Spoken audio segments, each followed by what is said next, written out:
Hi there. Today we shall be reading the 28th book from my Thomas Story Library. Diesel, based on the Railway series by the Reverend W. Audrey. Illustrations by Robin Davis and Creative Design.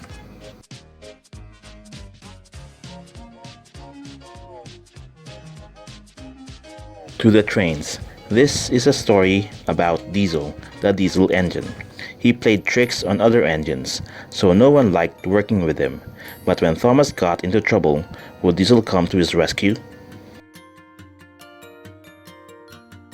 One day, Percy wasn't feeling well. His joints ached and he couldn't breathe properly. The Fat Controller came to inspect him. "You need to go to the works to be repaired," he said. "I'll have to get another engine to do your work until you're better."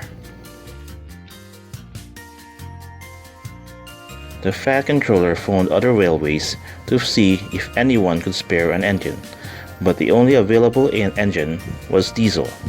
The Fat Controller didn't want to use Diesel because the last time he had worked at his station, he had caused so much trouble that he had been sent away in disgrace. But as no other engine could help out, Diesel had to do. The next day, Diesel came to the station to collect the troublesome trucks. Thomas was not happy to see him because Diesel had played so many tricks on him before. "Take these trucks to the harbor," Thomas said. "But don't play any silly tricks," he warned him. "Yes, Thomas, of course I won't play tricks. I'll do whatever I'm told," Diesel said slyly. Troublesome trucks teased Diesel. "Yes, Thomas, of course I won't play tricks. I'll do whatever I'm told," they said in Diesel's voice. Diesel was angry. "I'll teach you."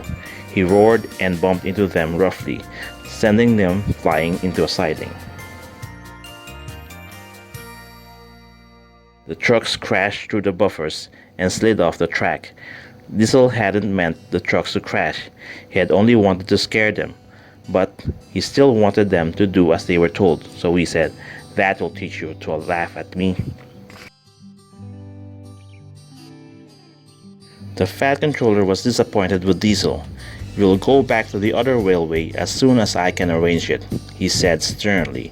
"I won't have trouble on my railway." After such a severe telling off, Diesel was glad to be going home. A few days later, Daisy was going up a hill when she felt something splash against her wheels.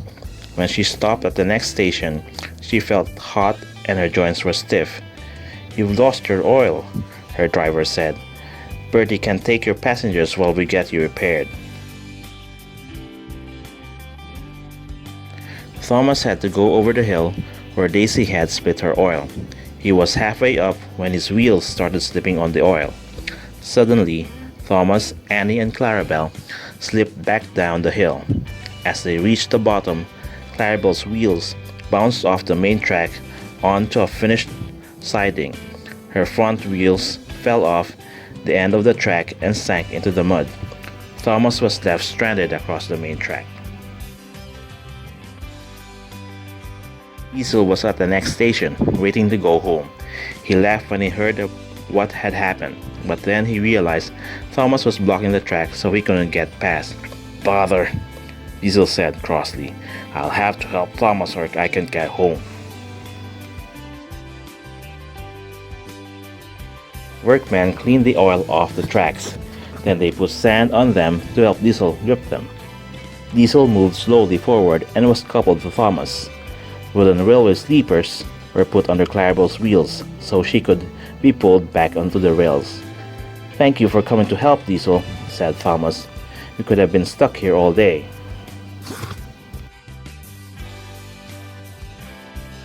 Diesel gripped the sand, the rails, and pulled with all his strength. Slowly and carefully, he pulled Thomas, Annie, and Clarabelle back onto the main track. "Well done, Diesel," said Thomas. "You have been a really useful engine." Diesel smiled. It felt good to be helpful for a change, instead of always causing trouble. Diesel carefully pulled Thomas, Annie, and Clarabelle over to the slippery hill and onto the Fat Controller station. "Good work, Diesel," said the Fat Controller. "You've been so helpful today that I am happy for you to come back to work at my station." Diesel smiled. He was pleased that he was going home, but he was also glad that he could come back again to work for the Fat Controller.